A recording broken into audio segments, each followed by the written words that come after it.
Almost previous problem जी दोन घेतले होते आपण तसाच हा काय अंशी प्रॉब्लेम आहे. या ठिकाणी फक्त लिटिल बिट डिफरन्स आहे. तो डिफरन्स काय असेल आपण त्या लेक्चरमध्ये कन्सिडर करणार आहोत. Okay, large number of, this is my third problem actually. Large number of liquid drops each of radius A are merged to form a single drop of radius B. इथे काय म्हटलं आहे तर येथे large number of liquid drops are दिले. तसं मागचाच जे problems आपण घेते तसेच की हे लिक्विड ड्रॉप्स आहेत, याची संख्या दिलेली नाही आहे. These are large in number. आपण अज्युम करूया there are N number of droplets. Okay, आता त्याच्यामध्ये ईच ऑफ रेडियस स्मॉल आहे म्हटलं म्हणजे प्रत्येकाची रेडियस स्मॉल आहे. आपण स्मॉल आर कन्सिडर करतो तर small R equal to small A. ठीक आहे. Are merge means they are get together, they are collected together and so that a single drop is produce. एक मोठा ड्रॉप तयार झाला. त्या ड्रॉपलेट्सपासून, लिक्विड ड्रॉपलेट्सपासून एक लिक्विडचा एकच ड्रॉप तयार झाला ऑफ रेडियस बी. याची रेडियस आपण कॅपिटल आर कन्सिडर करतो, त्याला त्यांनी बी म्हटलेलं आहे. एवढंच काय. द एनर्जी रिलीज, तुम्हाला माहिती आहे की जेव्हा ड्रॉपलेट्स हे सिंगल ड्रॉपमध्ये रूपांतर करतात तेव्हा त्याचा सरफेस एरिया ह्या टोटल सर्व ड्रॉपलेटच्या सरफेस एरियापेक्षा कमी होतो आणि ह्या प्रोसेसमध्ये एनर्जी बाहेर टाकली जाते, गिव्हन आउट. म्हणून त्याने एनर्जी रिलीज असं म्हटलेलं आहे. म्हणजे एनर्जी चेंज झाली हे लक्षात ठेवायचं आहे. In the process is converted into kinetic energy. आपण जी एनर्जी रिलीज झाली त्याला ई म्हणतो मी, आणि ती कायनेटिक एनर्जीच्या स्वरूपामध्ये कन्व्हर्ट झाली. परंतु कायनेटिक एनर्जी कोणाची? Kinetic energy of a big drop. याची कायनेटिक एनर्जी म्हणजे हा बिग ड्रॉप पुढे मोशनमध्ये आला, याची वेलॉसिटी व्ही असेल तर त्याची kinetic energy half M V square. V square is a velocity or you may say speed of the single drop. याची कायनेटिक एनर्जी रूपांतर झालं. कोणती कायनेटिक एनर्जी? सर्व ड्रॉपलेट्स एकत्र झाल्यानंतर सिंगल ड्रॉप तयार झाला आणि ह्या प्रोसेसमध्ये एनर्जी रिलीज झाली, बाहेर टाकली गेली आणि ती बाहेर टाकली गेलेली एनर्जी म्हणजेच कॅपिटल ई ही कायनेटिक एनर्जीमध्ये रूपांतरित झाली, फॉर्म झाली, कन्वर्ट झाली. The speed of the big drop is, तेव्हा आपण या बिग ड्रॉपचा स्पीड व्ही कन्सिडर केलेला आहे, तर हा तुम्हाला विचारलेला आहे. थोडक्यात या ठिकाणी काय केलं, एनर्जी रिलीज झालेली आहे आणि आपण प्रिव्हियस 2 प्रॉब्लेममध्ये work done W is equal to T into D असं घेतलं होतं. ज्या ठिकाणी डी ए म्हणजे चेंज इन एरिया, तर येथे एनर्जी रिलीज झाली आहे, एनर्जी चेंज झाली आहे, तर हा work done is nothing but the energy. Therefore E equal to T into D A हे कन्सिडर करायचं आहे आपल्याला. तर एनर्जी रिलीज झाली म्हणजे हा चेंज इन एरियात चेंज इन एनर्जीज घ्यायची, डायरेक्ट एनर्जी न घेता, आणि हा चेंज इन एरिया घ्यायचा. चेंज इन एरिया म्हणजे काय? ह्या सर्व ड्रॉपलेटचा एरिया आम्ही त्याला A1 म्हणणार आहे आणि ह्या सिंगल ड्रॉपचा एरिया ज्याला मी A2 म्हणणार आहे. तर A1 मायनस A2 म्हणजे हा डी असेल, energy release equal to T into A1 minus A2. Okay, आणि अजून तुम्हाला काय दिलेलं आहे तर टी सरफेस टेन्शन आणि rho is density of the liquid ही वापरायची आहे, कारण तुम्हाला ऑप्शन्स त्या स्वरूपातच दिलेले आहे, सरफेस टी आणि रोच्या स्वरूपात. डायरेक्ट आपल्याला उत्तर हे यायला पाहिजे असं अपेक्षित आहे. 60/रो 1/a minus 1/b raise to half. म्हणजे ए बी आणि टी आणि रोच्या स्वरूपात आन्सर पाहिजे. मग आपण काय करणार तर या ठिकाणी सुरुवातीला A1 मायनस A2चं उत्तर काढून घेऊया. मग A1 म्हणजे काय तर एरिया ऑफ द पहिले सिंगल ड्रॉप घेणार. Area of the single drop is, त्याची रेडियस जर का स्मॉल आर असेल तर A1 equal to 4π small R square, आणि आर ज्या ऐवजी ए वापरलेला आहे म्हणजे small A square. 4π A square A त्याची रेडियस आहे आणि त्याची एन ड्रॉपलेट्स आहे म्हणजे सर्व मिळून टोटल टुगेदर टोटल एरिया येईल into N, total surface area of all this droplets 4π A square into N. तसं A2 म्हणजे काय तर ह्या सिंगल ड्रॉपची radius R equal to B घेतलेली आहे. मग A2 इज इक्वल टू 4π परत आर स्क्वेअर म्हणजे बी स्क्वेअर. आपण येथे चेंज इन एरिया घेणार आहोत. A1 मायनस A2चं उत्तर काढणार आहे. Therefore A1 minus A2 energy release T into A1 minus A2. A1 minus A2 येथे 4π कॉमन मी घेतो म्हणजे A square N minus B square,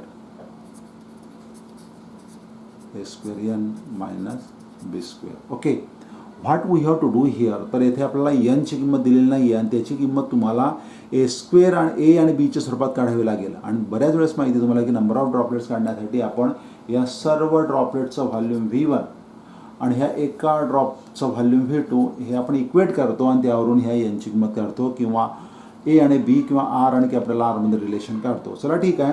तर V1 म्हणजे माहिती आहे तुम्हाला V1 इक्वल टू V2 जर घेतलं तर volume of the single droplet घेतो सुरुवातीला 4/3 पाय आर क्यूब, आर ऐवजी ए आहे तर ए क्यूब हे सिंगल ड्रॉपलेटचं व्हॉल्यूम, परंतु तिथे एन ड्रॉपलेट्स आहे म्हणून मल्टिप्लाइड बाय एन. हे असेल total V1 of all this droplets equal to V2 is volume of the single drop, त्याची रेडियस कॅपिटल आर आहे 4/3 पाय कॅपिटल आर क्यूब म्हणजेच B cube. Okay, you can see here that 4/3 pi get cancel, A cube N equal to B cube येईल या ठिकाणी and therefore n is equal to b cube upon a cube. n equal to b cube upon a cube can be obtained. So just I would like to keep that value somewhere here. Just you have kept this value here. E equal to t into 4 pi into bracket a square into b cube upon a cube, n b cube upon a cube minus b square. Here a cube, here a square and a cube means a square get cancel, e equal to t into 4 pi into bracket a square upon a cube means simply a there, b cube upon a minus b square. आता नंतर काय करायचं तर एनर्जीचं जे सूत्र आहे half M square kinetic energy येथे consider करायचं, कारण ही एनर्जी कायनेटिक एनर्जी स्वरूपात रिलीज झालेली आहे. म्हणजेच half M V square equal to T into 4 pi into bracket B cube upon A minus B square. एक लक्षात द्या, यमचं एक्सप्रेशन डेन्सिटी रोच्या स्वरूपात आणायचं. मग यमचं एक्सप्रेशन डेन्सिटी रोच्या स्वरूपात कसं आणणार तर let me do that now. तर त्यासाठी density is equal to mass upon volume and volume of the single drop V which is V2 now. V2 equal to 4/3 pi B cube आपण घेतलेला आहे 4/3 pi R cube म्हणजे 4/3 pi mass upon volume. मित्रांनो ठीक आहे, V2 लिहितो म्हणजेच rho equal to mass upon 4/3 pi B cube. I can transfer this 4/3 pi B cube on the left hand side, rho into 4/3 pi B cube equal to M. ही यमचं expression येथे ठेवायचं आहे तुम्हाला यामध्ये half M is now this rho into 4/3 pi B cube, नंतर V square हा right hand side जशी तशी देईल no change, T into 4 pi into bracket B cube upon A minus B square. या ठिकाणी काही टर्म्स कॅन्सल होतील. पहा 4 पाय लेफ्ट हँड साईडचा आणि 4 पाय राईट हँड साईडचा कॅन्सल होऊन जाईल. ओके, आता बाकीच्या राहिलेल्या सर्व टर्म्स फक्त व्ही स्क्वेअर सोडून, कारण तुम्हाला व्हीचं किंमत काढायची आहे, व्ही स्क्वेअर सोडून बाकीच्या टर्म तिकडे राईट हँड साईडला घेऊन जायच्या. म्हणजे बघा तुम्हाला काय मिळेल तर V square is equal to येथे टी नंतर ठेवेल मी जसं तसं इंटू हा 6 न्यूमरेटरला देईल 2 × 3, नंतर त्यावेळेला हा रो आणि बी क्यूब डिनोमिनेटरला येईल इकडे खाली बी क्यूब. ओके, आणि बाकीच्या सर्व टर्म जशा तशा या साईडला बी cube upon A minus B square. परत एक वेळेस सांगतो, हा टी तसाच आहे, हा 6 न्यूमरेटरला गेला अंशस्थानी गेला टी इंटू 6 आला, आणि हा रो बी क्यूब डिनोमिनेटरला या साईडला row B cube डिनोमिनेटरला.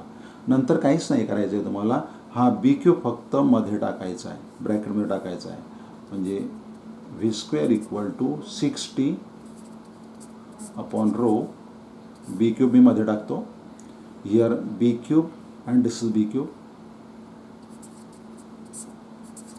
Cube A minus B square upon B cube असं येईल. तो बी क्यूबमध्ये टाकल्यानंतर तुम्ही पाहू शकता या ठिकाणी की व्ही स्क्वेअरची किंमत काय येईल तर V square equal to 6t upon rho in bracket b cube upon b cube get cancelled, simply 1 upon a minus b square upon b cube म्हणजे 1 upon b. ही व्ही स्क्वेअरची किंमत आली, पण तुम्हाला व्ही स्क्वेअर नको आहे, तुम्हाला फक्त व्ही पाहिजे, स्पीड पाहिजे. मग हा दोघा साईडला स्क्वेअर रूट घेतो, म्हणजे V is equal to square root of 60 upon rho 1 upon A minus 1 upon B. And you know that square root म्हणजेच काय, ब्रॅकेट रेस टू हाफ म्हणजे स्क्वेअर रूट, म्हणजे V equal to 60 upon rho 1 upon a minus 1 upon b. This is the final answer of that question. This is how you can solve the problem based on the surface tension, especially related to work done or energy or change in surface energy and so on. I hope you understood. See you next time.